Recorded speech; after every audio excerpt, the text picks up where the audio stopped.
Hello, this is News from a Different View in association with the Dayton Weekly News. Our guests this evening are three outstanding authors, women who are involved in the craft of writing. And we're going to talk about what does it take to be an author. We have with us Miss Valerie Coleman, who is a well-known author in Dayton. We have Dr. Karen Townsend, who is not only an author but a well-known consultant. And we also have Miss LaTanya Brenham, who is also an author. Welcome to our show this evening, ladies. Thank you. Okay, I'm going to let each one of you just tell just a snippet of who you are and what you do. We're going to start out with Miss Coleman. Well, I am an author, motivational speaker, book publisher, and then also in the Dayton area I teach at 3 colleges. But relative to the book business, my main focus is really helping people understand the business. So I've transitioned my engineering skills. I was employed at Delphi for 26 years into the book business to help people publish their books, but do it in a cost-effective way so that they put out a quality product, something that they're proud to promote and sell, and then be able to make money off of it. Okay. What about you, Ms. Townsend? Who is Karen Townsend? I am an author, an educator, and an entrepreneur. I've been in Dayton for almost 24 years, worked in higher education for a number of years. Writing and speaking are two of my passions, and last year I had the opportunity to publish my first book, which has given me an opportunity to expand what I love to do, which is to write and speak and do programs most specifically for women. That's my passion. Okay, Ms. Brenham. Well, I'm a native Daytonian. Began writing at a very early age with poetry and journaling and diaries. And I developed that just from being able to go to the library and just being introduced, to books and the love of reading. But it wasn't until my adulthood that I took it serious in terms of the publishing part of it. And I had a unique idea of developing books. My first book, Culture Seek, combined African American history with word puzzles to get people to reinforce and understand Black history without having to read it like a traditional history book. And so I did the same thing with Spirit Seek, which is a devotional spiritual concept of the same type. I continued my writing and decided to connect with an editor for the Chicken Soup for the Soul series. And to this date, a new release has come out called Here Comes the Bride, and I have a story in that. And so I'm a second-time writer with the Chicken Soup for the Soul series. I use my other talents in terms of a career at Central State University. I'm a registrar. I teach multicultural education and just have over 12 years of higher education experience. Fantastic. So we have 3 ladies who have a variety of skills, and they all point to writing at some level or another. Mm-hmm. I think I told the ladies before that for the last 20 years I've been working on 2 books, and of course I haven't gotten past the first page yet. But both books I believe could be on Oprah's bestseller list if I ever get them started. Mm-hmm. You gotta get started. Of course, that's in my mind, But, writing is a fantastic thing. Being in the publishing business, but on the newspaper side, I do a lot of writing. Mm-hmm. And I've found that writing helps you to express who you are and the message you want to give to people. Just for instance, I'm going to ask Ms. Coleman. Now, you're sort of, not only are you an author, but you're a writing coach, yes. I guess, for lack of a better word. Mm-hmm. If someone came to you today and said, hey, Ms. Coleman, I want to write a book. I don't know what I want to write about, but I want to write a book. What would you tell them? Well, the first thing I do when I'm speaking with clients is I give them 4 questions that they need to answer for me, and then that kind of gives me some feedback as to where they're going and what their intentions are. And the first one is, what is the message? What is it that you want to convey? When the reader puts your book down, what do you want them to walk away with? And if they don't know what they want to write, they won't be able to answer the first question. We may have a little difficulty getting to the next one. But it's important for them to have a message, and that's what I tell my clients. Everything I do is inspirational. So I don't want to write just for the sake of writing. I want to write to empower, to educate, to inform, to equip people to do better and live greater lives. And so that would be the first question is, what is your message? And then the second question is, what is your genre? A lot of people don't understand between fiction and nonfiction and then the classifications within each of those categories, which makes a difference on how you write, and the language that you use in writing. Then I'll ask them who is their audience, because it's important to know who you're writing to. Just because you're writing nonfiction, you need to identify it, even specifically if you're writing a children's book, there's several categories within the children's category. Are you writing to, preschoolers for their parent to read? Or are you writing to a 7th, 8th year or 8th grader where the student will read themselves, or juvenile? So that's important. Then the last question I ask them is, what makes your book unique? 8.5 million books on Amazon, what's going to make yours stand out from the rest? That's important. If there's 8.5 million on Amazon, and not everyone is on Amazon, what's going to make your book stand out for the rest of them? And then once they start answering those questions and really thinking about that, then it takes them to another step, because authors are thinkers, authors are business people, authors have to be marketers, and I think a lot of people don't really have that understanding. So I kind of trigger that for them to get started on the work part of writing. Ms. Townsend, I heard on the way in when we were walking in, you said, hey, I got a letter from Michelle Obama. So is Michelle Obama reading your book, or how did you get a letter from the First Lady? Well, the focus of my book is encouraging women to take time for themselves. And one of the questions that I ask my readers is, when was the last time you're a priority? Because I think as busy working professionals, women in general, we're always doing so much for so many, and we stop making ourselves a priority. And back in December, I saw President and Mrs. Obama on 2020, and they were being interviewed by Barbara Walters. And Mrs. Obama made a point to say that she put herself first. And it was interesting to me that Barbara Walters was astounded, and she says, well, Mr. President, what do you think about that?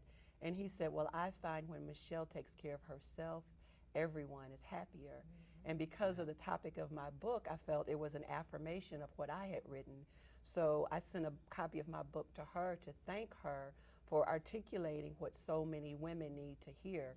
And it just so happened that it was around the time of her birthday. So it was a gift to her. It came around the time of her birthday, and I recently received a letter of acknowledgement from her. And it meant a lot to me, first of all, for anyone to say, I appreciate what you've written, but most importantly and most notably to come from the First Lady of the United States. So you got a gold frame, you put it in your what are you going to do with that? Because it may be worth something one day. I'm going to frame it, and as I go out, as I often do, to promote my book and speak, to let women know it's an affirmation from on high that making ourselves a priority is important. And when Valerie talked about your genre and your audience, I think we have to understand and we have to identify who we're writing for, who we want our message to reach. And once you do that as a writer, I think it gets you on target and it gives you that inspiration to write what's inside you. Ms. Brennan, Yes. when did you start? When did you wake up one day and say, hey, I'm going to be a writer. I'm going to write a series of books. Now you're on your second series of Chicken Soup, right? Yes. Is it going to be a long series? I mean, how many books do you have in your head? Well, I have a lot of, once you write one, titles just start coming to you. I think going back to what Valerie said is just understanding what your purpose is for writing, what makes it unique, what you want to write about. My main purpose in writing is to educate and elevate. And so I'm not a long-term part of the Chicken Soup for the Soul series. It's just that they have topics that are of interest to my life. I've learned to share myself more through my writing. I considered myself a very private person, but writing is very therapeutic for me. And so just with writing the history or writing a devotional, it's very therapeutic. And so it's how I want to write other stories. I have a lot of titles in my head. I've already started on a book that will be geared for college students because I work in higher ed and I see what they go through and the challenges that they have. And so I'm writing a devotional for them, and that'll be my next book.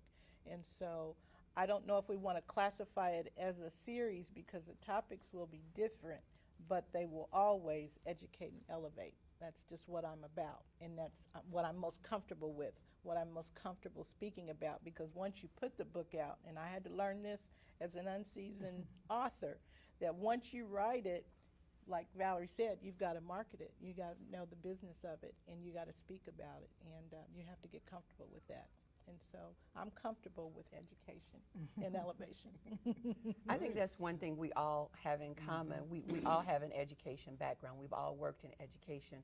And I think part of our motivation as writers is to share what we know, because this is an opportunity to educate others. And just to follow up on what LaTanya said about marketing, people think that, okay, the book is written, it's published, it's got a great cover, I'm going to this book expo, and in 2 weeks I'll be able to retire to Maui. And it doesn't, yeah, it really doesn't work like that. And I spoke to some writers recently, and I said, unless your name is Snooki or Donald Trump, it is up to you to market and promote your book. Snooki got a book. Yeah, on the bestseller Snooki, list. you're talking about little Snooki got a book? I know I got to get my book. Yes, you got to get started. Huh? You've got to get I started. got to get it started. You know, I was just thinking while I was listening at you ladies, you know, like I said, I've got 2 books in my head. I've got the titles. I mean, I've had the titles for over 20 years. But one of the books was sort of, you know, I've been in business for a long time. And over the years, I've had a lot of ups and a lot of downs, a lot of hurts. And, you know, you could have a certain amount of suffering being in business. And I thought, I was sitting one day and I said, this is going to be my way to empty my can. I'm going to get back at some folks, and I'm just going to let it out. Yeah, I'm going to vent, I'm going to do this, I'm going to do that. And then I thought, I said, that's not good. You know, that's not good. Do you think a person should use a book, and any one of you can answer that, as a way of venting, as a way of cleaning their closet out? You know, because you have so many books today, tell-all, you know, where people tell all their business and go into all kind of situations about people. You think? I think it depends on your motive, your motivation. If your motivation is to get back at someone in a vengeful way, I say no. Because oftentimes, especially if it's a tell-all type book, you can say some very hurtful, damaging things that will not only affect their reputation but yours, and then you run the risk of defamation of character lawsuits and slander lawsuits and everything else behind that. But if your intent to tell all is to help people, like in my first book, Blended Families and Anthology, I told all my business when it came to step families, because I realized that unless I'm transparent, I can't help someone else get over the hurdle that I had trouble getting over myself. So I think that part of it is important as a tell-all. But if it's just a tell-all event, I say, if you have to write it out like that, write it out and then burn it. And let that be your therapy for that. So But that's what I need to do, huh? Yeah, write it and burn it. And then pick a big can and just... Yeah. I think if it's a tell-all, you can tell all your business. Right. But I don't think you have the right to tell others without their permission. Well, I wasn't really thinking about telling business, or just venting some of the frustration and anger that I've compiled over the last nearly 40 years of, you know, people can do some dirty things to you over the years. Sure and they can. You pile it up and you have a lot of anger. But that's that, you know, I'm not going to do it. Life's too short. Well, but then, I mean, it may be a good book, Don. The question is, Oh, it'd what be a would good what book. would be your message behind I'd have that? to leave town the day Oh, after. well, but- yeah. We don't want you to do that. But you know, you We have need to. you You need to let it be a part of your therapy of writing, Yeah. because you can write whatever you want before it's edited, and that helps you get it out. And then once you get it out, you feel much better. Maybe you want somebody to read it, not everybody, just to read it so that it's out. And then by the time it's edited and it's ready and it's presented in the right way for the right purpose, it'll still go out there. It's just not in a way that it would offend somebody else.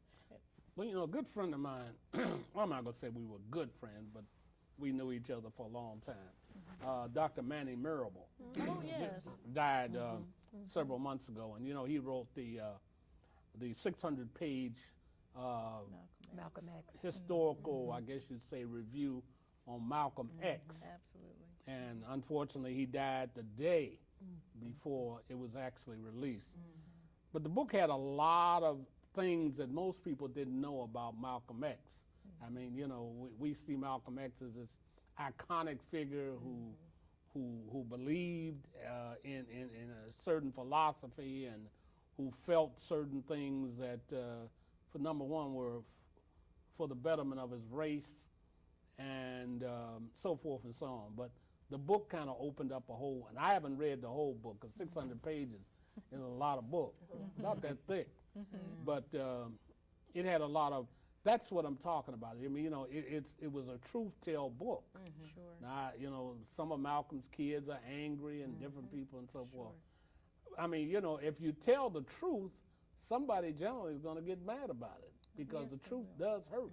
It does. So, you know, what does a person do who wants to, because like I was telling you, and I'm not going to call the name or like I was telling you ladies earlier about a friend of mine locally who, I just say a small business person whose wife wrote a book. Right. And it was tell-all, and it was funny, but she told it all. And, you know, I think it might have hurt him and some other people. It probably did. I think sometimes, too, at least I know publishers sometimes like for authors to get permission or at least share the story with other people that they're writing about so that if something comes out of it, that at least, you know, they've been informed that it was Right. coming out. But a lot of people write things that they don't share with others, and it comes out, and you just have to deal with it. You know, it might create some animosity, but like you said, if it's truth, if you can, especially when you're writing nonfiction should be factual based. And so if you've done your research and you can back it up, then it's just a part of the world of literacy. It really is. I think there needs to be a differentiation too between truth and fact. We have to make sure that we delineate between the two, because the fact may be that it's 76 degrees in here. Karen's or Dr. Townsend's truth may be that she's cold. My truth may be that I'm hot. So you have to make sure that when you state the facts, you are stating the facts and not your perspective of the facts. Right. That's when you get in trouble.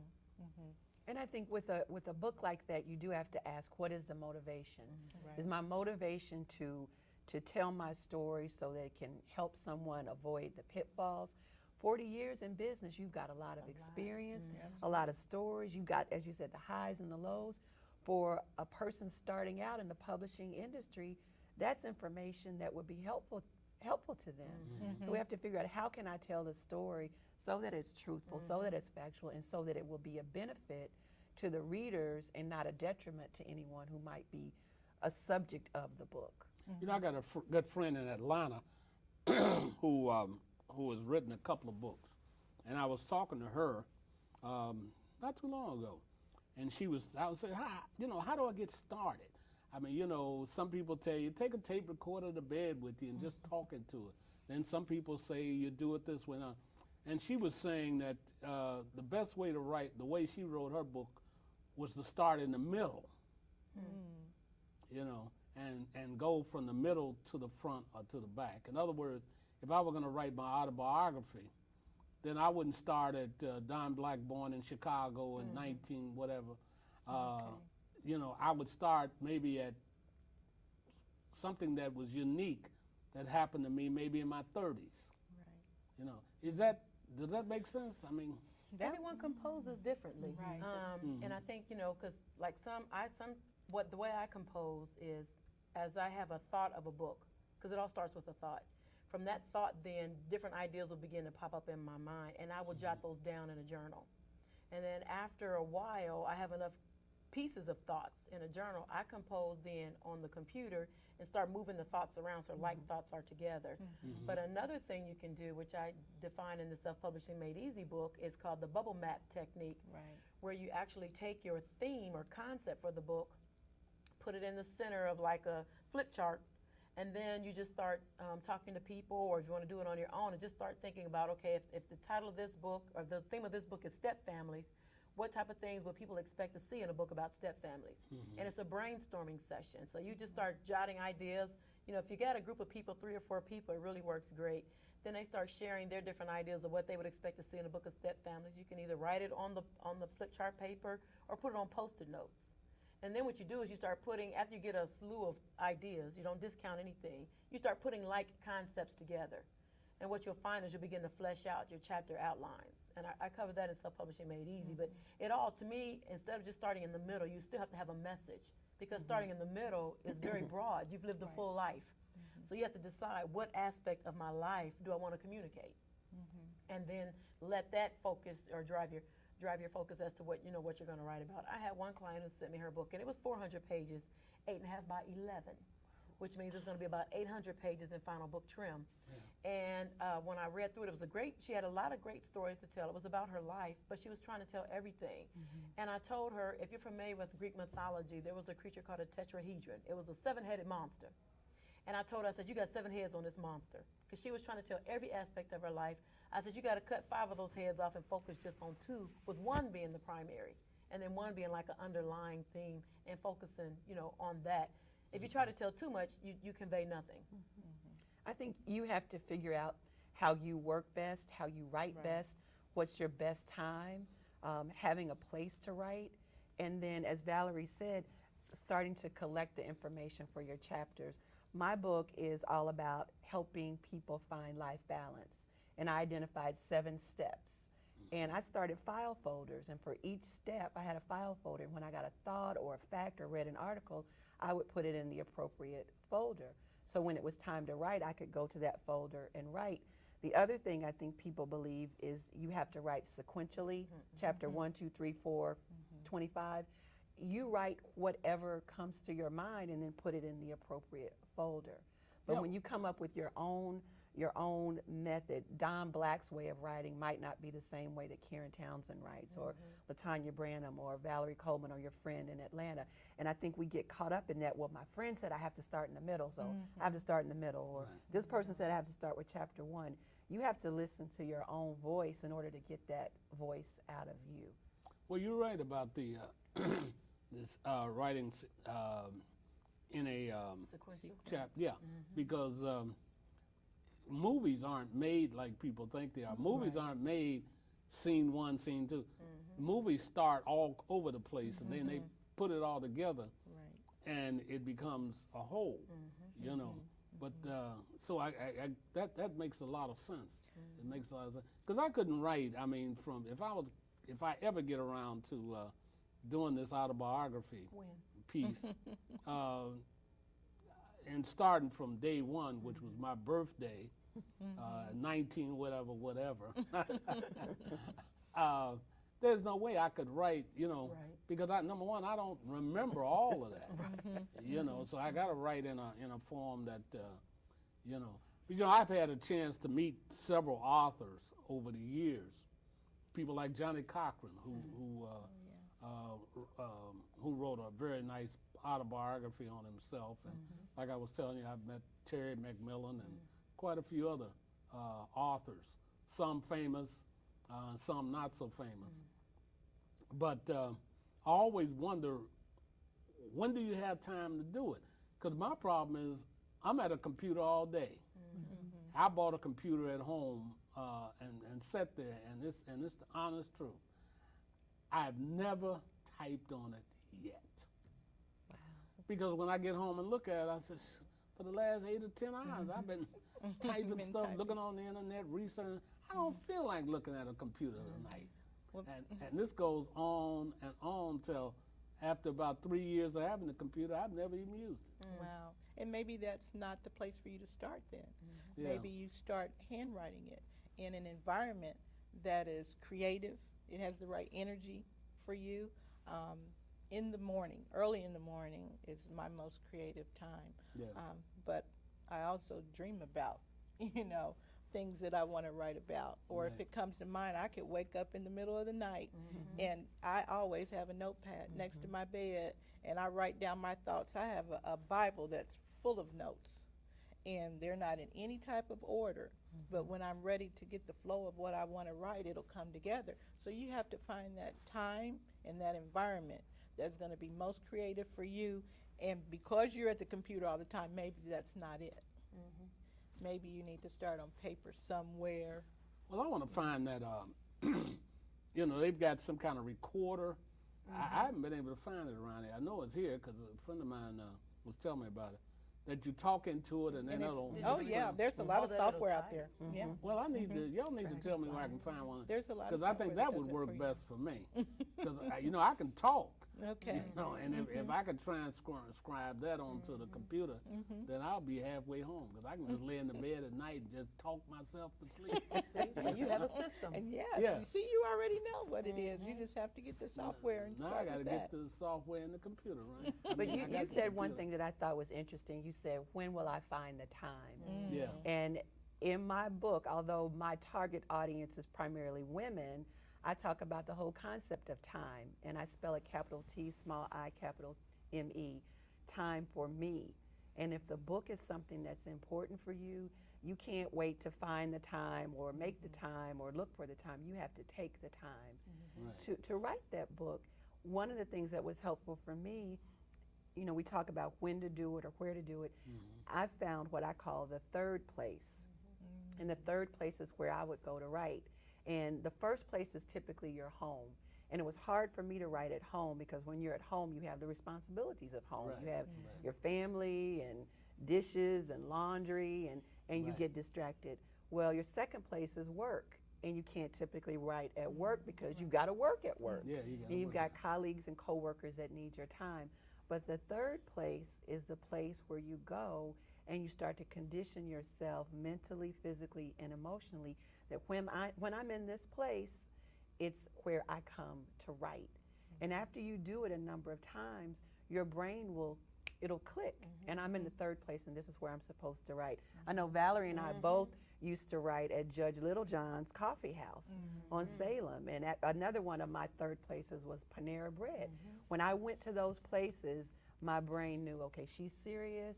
It's time for us to focus. And when I would go there, I would crank out the work. It would be amazing to me how productive I would be. But in addition to the time, you need a place, a third place. And the third place for me, what was important, there were several things that made third place important to me, and I love that Dr. Townsend created that name, and she already gave me permission to put that in my next book. But in the third place, for me, there has to be a place for me to eat, because once I get on a roll, I don't stop. So I don't want to have to go to another location to sustain life. There has to be access to the internet. That's very important for me because oftentimes as you're writing, you're researching. So I needed a place that had Wi-Fi or Wi-Fi capable so that as I'm writing, if I needed to research a special type of cologne, like in The Forbidden Secrets of the Goodie Box, I wrote the majority of that at the coffee house. And I had a little room in the back. If y'all remember, Angela was there. I would tell her, Angela, today I can't see anybody. I'm going back to this room. She would come back on occasion, check on me, bring me food. If people came, she wouldn't tell them I was there, and I was able to write hours on end. But that really makes a big difference. And then also, I think when you have your third place, it needs to be a place that for me, I need some ambient noise, but I can't have booming noise all around me. So I can't have total silence. The library doesn't work for me. I'm asleep in the library, so library doesn't work for me, but a place that has some type of ambient noise. So those are my conditions or criteria for selecting a third place. That makes a lot of sense. I was thinking while you while you were talking about the North River Coffee House when it was open. I don't know if I could write in there or not because, anytime I was in there, somebody was stopping and asking me this or telling me that or want to pick up my food that I was trying to eat. Oh, yeah, they come in. Let me tell you, said Black. Oh, that's get your hands off my. So, that type of thing. But I think that would be good. And I was, before I came over here today, I stopped in the park because I stopped and got a little sandwich. I stopped at that Island Park and just sat there for a few minutes because I was a little early. And I was just thinking, the park would be a nice place to go, especially this time of year, and just find your serene corner somewhere, and maybe that's where I'll start this year.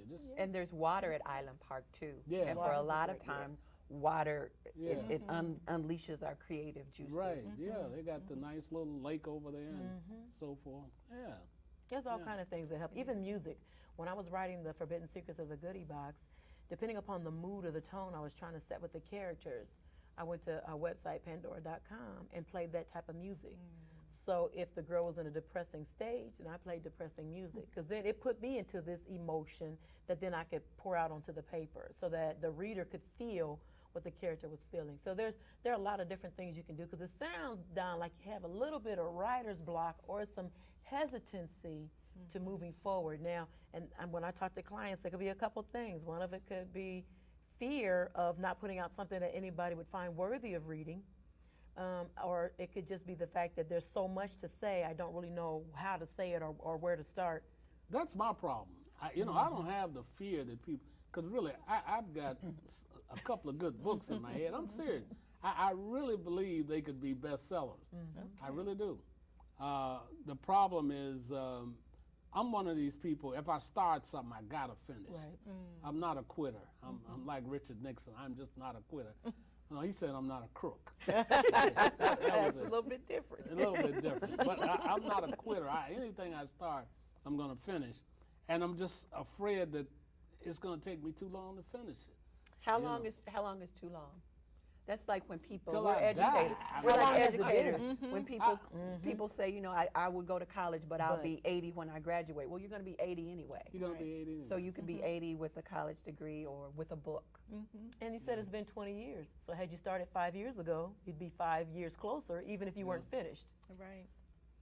Don't let the Yeah, educators timeline, aren't gonna- put that block in Exactly. front Right. of Well, you. you ladies are motivating me. I hope I'm you're ready to read this book. I hope you're motivating our viewers out there. I hope everybody. I hope so. In fact, I'm going to have you give them your numbers before we leave, and I hope you'll get all kind of calls saying, "Hey, you guys have made me want to write my life story." or Oh, whatever. absolutely, because it will help somebody. I'm Yeah, sure. well, that's the bottom line. And I think about what it. you want to write, it's helpful because it can become historical data. I've written about Black history, and you've met so many people through your career, your lifetime, and there's several shows on TV now that are going back Yeah. and telling the I stories watch those. Yeah. of Yeah. people, and that could become resource what you're writing. So all that you have up here, you need to get it out on paper, get it in a book, so that it can become a very fascinating resource of history. That's very true, because I've met a lot of people, and I watch where so many of these people are passing off the scene. Like My goodness, a few months recently. after I met Johnny Cochran for the first time, I had a chance to meet him on 3 different. He died. So I didn't get a chance to meet him again. And different other people like Manny Marable and different. So yeah, that's true. But it's not about me. But tell me about the Writers Expo, Valerie and Dayton Book Expo? Dayton Book Latanya. Well, we had our third Dayton Book Did I say Expo. what did I say? The Black Expo. The Writers Expo. Writers Expo. We But know that's what you were all, it talking about. encompasses all It's of all that. connected. Okay. It's the Book Expo. Dayton Yes, Book Expo. Dayton Make Book sure Expo. everybody knows it's the book, and you have it every year, right? This was our 2012 was our third year having it. Great, It's Latanya, myself, and then Charlotte Brown are the co-founders of it. And we have it the last Saturday in April. And we did it because, as authors, we're all over the place. We travel all over the country, and we've been to book events in different cities. I know Baltimore, Detroit, Atlanta, Chicago, Indianapolis. A lot of these cities have book festivals or book fairs, and we didn't see anything like that in Dayton. There is an annual fair, but it's more like selling a lot of books as opposed to the authors actually being there. So we took the good from a lot of the events that we attended, and then the not so good, and we excluded that from our expo, and we put together the Dayton Book Expo. And this year we had about 45 authors there, and we had several sponsors: Central State, Dayton Weekly News, Sinclair Community College, Indiana Wesleyan University. So those are a lot of our sponsors. And last year, Dr. Townsend was our featured author. And she actually did a wonderful job, which is what a lot of authors fail to do. She did a wonderful job in bringing people to the event because she did personal invitations, phone calls. Did you do mail out invitations? Email blast. Email, phone blast. calls, text, tweet, Facebook, you name it. And she had people come in from as far as Phoenix, Arizona to support her at the expo. And she's actually our top seller ever at the Dayton Book Expo. We won't get into the numbers, but they were significant. Yes. And so, that's really what we want to convey to the anyone who's interested even in being in the book business. Writing is 10%. The publishing is about 30%, and then marketing is 60%. And that's 60% of your time, your energy, your money, and your effort. because you can have a bestseller, but if you can't get it to Oprah or you can't get it out of your garage, it serves no purpose. And so the marketing is the most difficult part of this entire process. What about major publishers like Simon and Schuster, Putman, and so how difficult is it to get them to look at your book? Well, I think it's very difficult, although that is changing somewhat because of the market of ebooks. But with the large publishing houses, you normally need an agent. And so authors have to find really good agents who can put their books or their manuscript before a major publishing house to look at the book and consider publishing it. And then you get on a list, where self-publishers can put their book out within 30 days or so. You might have to wait a year and a half before your book can get published at a major publishing house, if they look at it. There is a lot of material, like the Writer's Market, or a lot of different books that will help you, and it tells you what traditional publishing houses expect in order to get your book in front of them. But normally with them, it starts with a good agent. I know I was at a at a symposium once, and when I was really thinking about writing my book, and a guy was there from the Vantage Press. You ever heard of Vantage Press? Yeah, and he gave me a packet. I don't know what I did with it, but it had all the things I had to do to qualify. Submission guidelines. Yeah, right. That's really important. And I mean, if it's something that you want to do, then pursue it. I mean, but right now we're in an era where there are so many options to publishing. I was reading an article recently that talked about Amazon winning out over the large publishing houses because they know their market, they know who buys from them, and they've created another product to publish a book. And so the market is changing with ebooks, and publishers such as, I mean, Valerie can tell you about the number of books that she's published and help other authors. There's so many options right now. You mentioned Simon and Schuster. They are the publisher of this particular Chicken Soup for the Soul book, and they've distributed. But it would be hard for me to get my other two books at Simon and Schuster, but I'm able to be a part of that family now because I'm a contributing writer to one of their books. And that's another way that you can start in the business for somebody who wants to write and want to be a part of a large publishing house. Learn how to be a contributor. There's a lot of opportunities either for magazines or for anthologies or other types of books. That's another way to break into the business. What do you mean when you say contributor? What is that? That you've written a particular story and it's a part of a book that's Somebody else's yes. book? Like my story is within the Here Comes the Bride book or the devotional stories for women in the Chicken Soup for the Soul series. But the publishers, you know, Jack Canfield, Mark Hansen, they are the main Chicken Soup for the Soul publishers. And so their names will always be on the book. But there are thousands of authors who's trying to get into that book. And, you know, I benefit from it because it adds to what I learned about publishing through a traditional publishing house. And it also helps me through marketing my other work. So you make things work where you can, and you learn as you go. I mean, I didn't know everything from the start. I, you know, went to Valerie's workshops. I go to national book conferences, and so you have to learn a lot about the business, and you meet people, and you learn how to get into the business because it is a business. I mean, writing is an art for sure, but once that art is pound into hardcover or softcover, it's business. It's business. You know, what about, you know, I was, matter of fact, they got a movie out about it, you know, Steve Harvey's book, which has gone off the chart. Yes, it has. You know, Yes, it has. He's probably making millions Bazillions. in relationship to that. And it seems to be a basic, simple thing. I mean, it's not something that he's the only one ever thought of. Oh, no, not You at know, all. I mean, the comparison of men and women, what is it? What's the name of it? What women Think should like know. a man is the Yeah, name of the think book. like a man, act like Act like a woman. woman, think like a man. But I think it goes back to what Dr. Townsend was saying.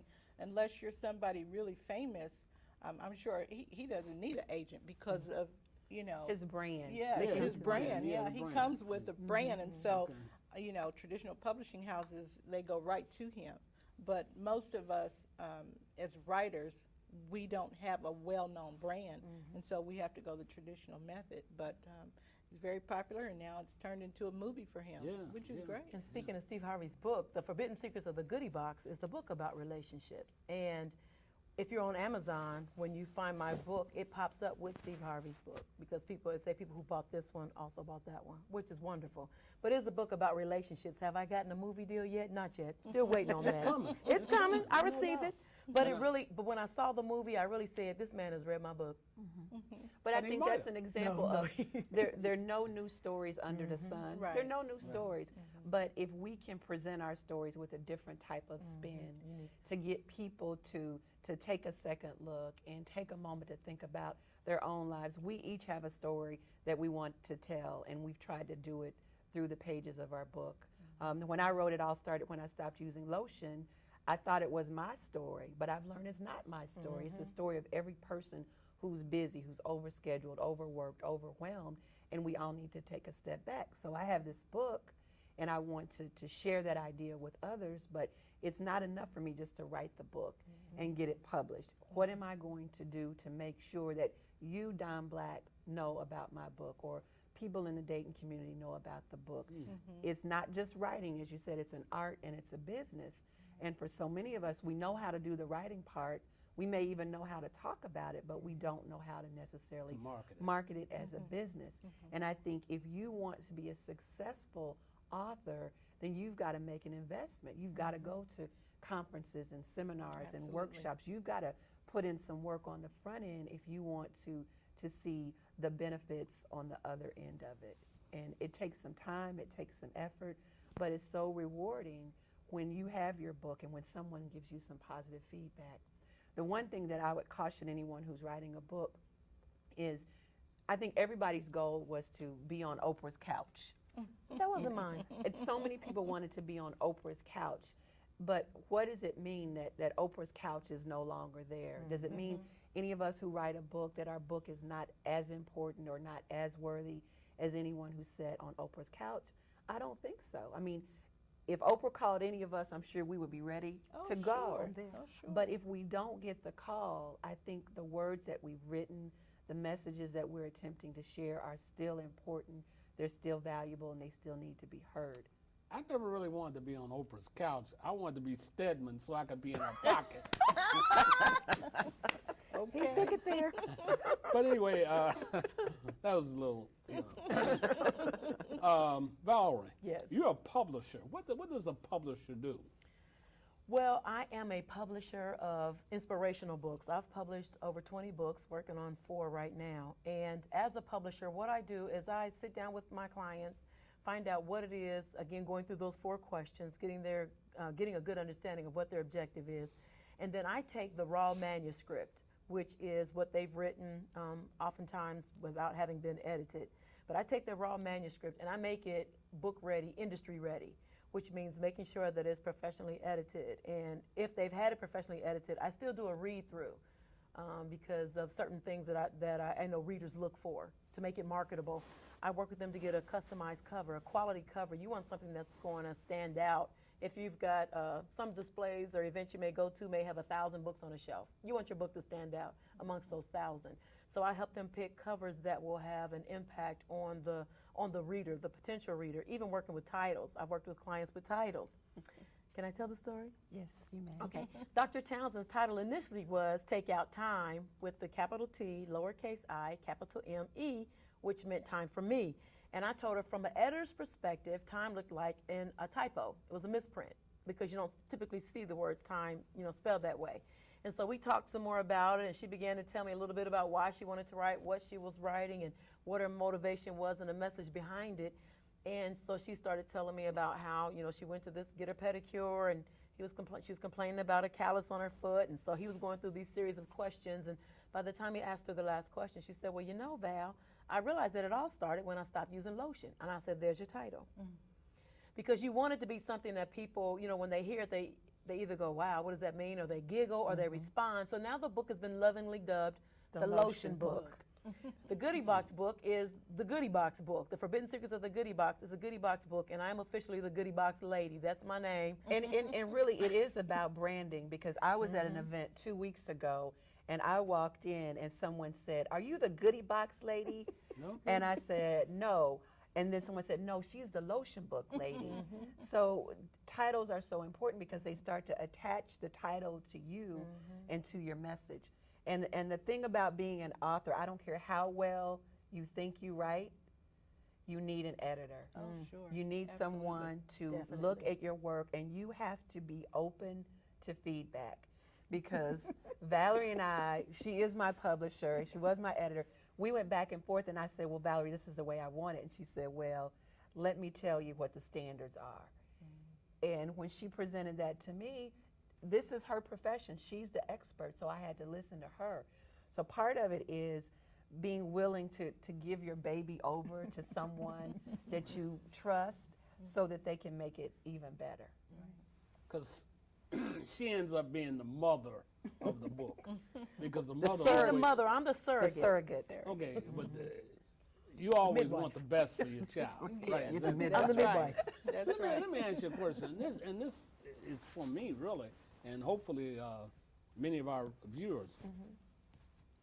Somebody like me that's really and seriously would really like to do my books. But I need somebody to help me just get started. Who does the coaching? I mean, is there somebody that can actually work with you on a weekly basis or whatever and help you get it started and help you right through the process? I do coaching. I've actually You- coached quite a few people through that process. I'm working with my pastor now, Pastor Paul Mitchell, Revival Center Ministries, Yeah. and I'm coaching him through the process because a lot like you, he has a lot he wants to say. Right. And so to be able to collect all those thoughts so that it's not only a cohesive thought, but it has a message and a meaning behind it, it can be a challenge. So I went through the bubble map technique with him. We outlined some chapters, some scriptures. We put the pinnacle basically as to how he wants to lay out the book. Now he's writing it. Well, That's a I'm good going to talk thing. to you about that. Yeah, we'll talk. I've got to do it, man. I mean, really, I think about it almost. I know weekly. I say I got to do this book. I feel it's the chapter of my life that's incomplete. Is there a way that you can take out an hour, one day a week, just an hour, and focus, even if you don't write anything, commit that hour. Every Friday at 6 p.m. is my time to focus on writing. Whether you write anything on the page or not, that's your time. Get yourself into the habit. For the Goodie Box book, I start out Fridays as my writing day. Then as the time got closer to the deadline that I had set, I added Thursdays. Then I added Wednesdays so that I was, spending more time. But you have to set aside time where you don't accept phone calls. You're not doing emails unless it pertains specifically to what you're trying to write. You don't have visitors coming in. At the coffee house, I went to the back room, all the way in the back, closed the door, closed the blinds. So they didn't know I was there. But so couldn't you do that same thing at your house or? I at your can't. I don't compose well at home because Yeah. I'm sleepy. I'm going to sleep. Yeah. I'm hungry. I'm going to go eat. Yeah. You like The phone me. rings. Yeah. So there's too many options, Too and many I love TV. distractions. So, Yeah. or the dog is barking. He has to go to the restroom. The husband, it's just too many distractions. So, like Dr. Townsend said, the third place, and for me, it was the coffee house. But that worked for That me. makes sense. At home worked for me. I found the right room, the right scenery to look out the window. It was a peaceful place for me to just write and let it flow. But is that because you And don't it have worked any for me. kids saying, "Mommy, I won't"? Well, that might have something to do with it, but I think it goes back to your environment because I went to an author's series where authors were speaking about the environments where they write in, and I think it was Rashonda Tate Billingsley.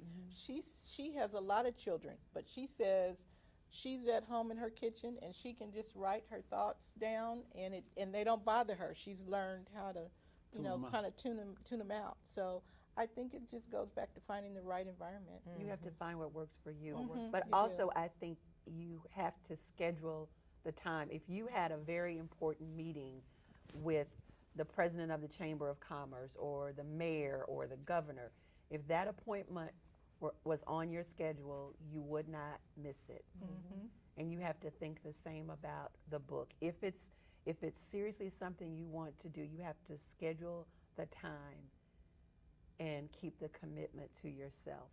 And then use as a reminder for yourself. I think for me, even like right now I'm working on the complete book of self-publishing made easy. And part of my motivation that keeps me moving forward with it is not the fact that, gosh, I have to put these thoughts on paper, but more importantly, how many people am I holding up by not putting this message out? The earth is groaning for the manifestation of your book.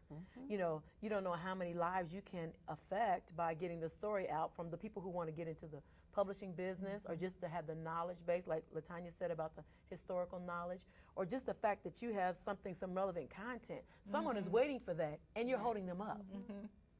Never thought of it like Yeah, that. yeah. Right. And In other so words, perhaps the world might be The world is waiting. Yeah. waiting, and you're sitting up there holding on to it. your coach might be your motivator, because Yeah. coaches serve different purposes. Yeah. You know, you might need them for I the think writing, that's what I but need, you need though. them for I need motivation. a motivator. I need somebody to tell me, get up off, turn that TV off and go in there and Set some write. deadlines for you and say, here's what I need on this day. I need chapter 1 by June the 1st. I think television is one of our biggest distractions It and one is. of our biggest I love time television. wasters.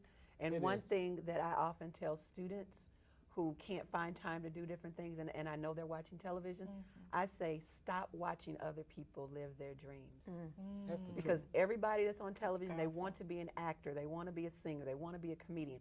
They are living their dream, and you're sitting there watching them live their dream when you could be working on your I've dream. never heard it put like that, but you are so right. Time is ticking away. I had a mentor tell me one time, we are guilty as people, we are guilty of making ourselves extras in the movies of our lives. So I'm making everyone else a priority in my life and not taking care of me. I put this movie together, and instead of me being the A-list, you know, the top billed actor, I'm actually usually the janitor cleaning up stuff. I'm not even on the credits anywhere. So we have to be mindful of that, you know. Just make yourself a priority. And go to a workshop. Pen of the Yes. Writer offers workshops several times throughout the year. Who? Pen of the Writer, Valerie Oh, Coleman. oh, okay. And it's an opportunity to connect with other authors Yes. and to see what their processes are. You can also meet people who will be your accountability partners. You might find someone at a workshop that says, okay, Don, I'm going to call you every Friday to see how you're doing. One of the ladies in a women's networking group would send me a message every Monday that said, Sabrina would send me a Yes. message every Monday that said, I'm looking forward to reading your book. Every Monday. So if I hadn't written, I'd go, uh-oh, I better go can't right. I better go right. That's a motivating coach. Yeah, and the other thing, I think Tanya talked about all the books she has yet in her. Someone once said the first million is hard, the second million is inevitable. I think it's the same with books. Once you write that first book, you will have the passion to write the next book and the next book. And even if you don't have it, someone else will say, are you going to write another book? Oh, they say it all When's the your time. next book coming out? So you have to always be thinking about what is my next offering going to be to the world. I already got two. Good. Where are they? We're waiting on those. We're going to get him They that blowing software in the so he can wind start somewhere. speaking into But it. I got them up here. What about book clubs? I know there are a lot of women in particular who belong to book clubs. Do you ladies go and speak to them or do Yes. workshops with them? I just did a workshop with the Sister Project Book Club this past Saturday, which was based off of the Forbidden Secrets of the Goodie Box. It actually ended up being their first book club read. They've only been together about 3 months, and the organizer, Irene Wade, had read the book. She's like, wait a minute. So we took it, and I did a workshop with the ladies. It was, first we just had girl talk. It was about 15 or 20 ladies. We talked about, you know, men and relationships, some of the dating principles and practices and what they can expect. And then they included a panel of 2 other men. One is a marriage counselor, Sydney Battle, and then another gentleman by the name of Jermaine. And then they gave their perspective on relationship from a man's perspective. It was supposed to last 2 hours. We were there for 4. Book That clubs was- are fun because they're people who have purchased your book and read your book and are excited about Oh, it. yes, very in there. So there are a lot in Dayton, a lot of book clubs in Dayton, a lot nationally. They have national conferences. Book clubs are serious and they're very helpful to, just to let you know what they like, and they're waiting for more, and they keep Right. you going, they keep you motivated as a writer, and they're wonderful to spend time with because they can show what they appreciate, and it comes in different genres. There's some book clubs that focus on Christian books only. There's some who like fiction books only. Some like mystery. It just depends. As a writer, you have to find that market. You have to find out what type of book club likes your book and get it out there to them. And the word will spread like wildfire because book clubs talk to each other through their conferences. Well, a good friend of mine, well, his father and I kind of grew up together, Chet Robinson. Okay. He's a pretty accomplished writer. I think he's had some books that appeared on Essence. New York bestseller. Or, Essence Okay. bestseller. yeah, Essence bestseller. he's had some. In fact, I wanted to get him on the show, but I think his schedule conflicted. Okay.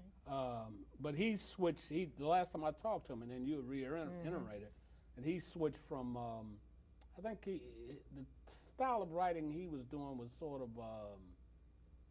I think maybe it was relationship based, maybe Yeah, more relationship romance based. fiction or Fiction, basically It's fiction. fiction. Now he's And starting now he's Christian only fiction. doing religious books. Christian Okay. fiction. Christian fiction. Mhm. Yeah.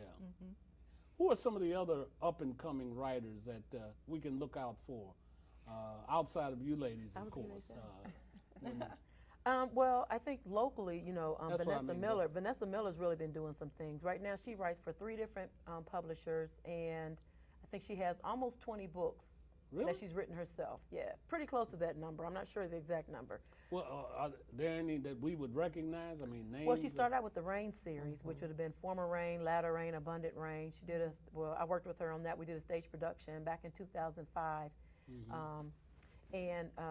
She started out self-published, and she really worked it. She did a lot of work in the marketing aspect of it, really getting out there and going to military bases, hitting libraries, book clubs, and all of that. And as a result of her efforts, she was able to get picked up by not only one, but like I said, 3 different publishers. So it takes a lot of work. She's also been an Essence best-selling author. She would be the first one that comes to mind for me. Well, I think in terms of Dayton local authors, we have a new author, Linda Hawkins. She has written a book for women, and it's a very interesting book. She's found the market for women who are going through menopause. We have Marcella Ash, who writes children's books, the Granny Says series. She's translated into Spanish. And so we have a lot of authors. Katrina Kettle, she's a Dayton author who's very popular on the national level.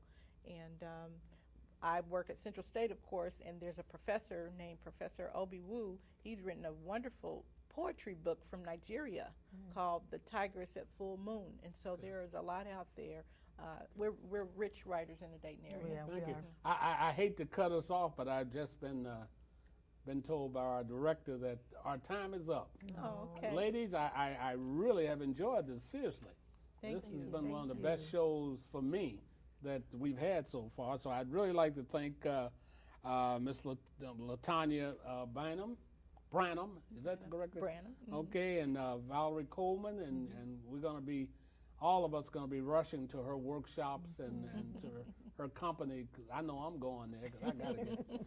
And of course, Dr. Karen Townsend, who is not only an accomplished author, but she's quite a public speaker. And you'll be seeing her all around Dayton and beyond. On behalf of the Dayton Weekly News, we'd like to thank you for watching News from a Different View. Watch our next telecast next week. Thank you very much.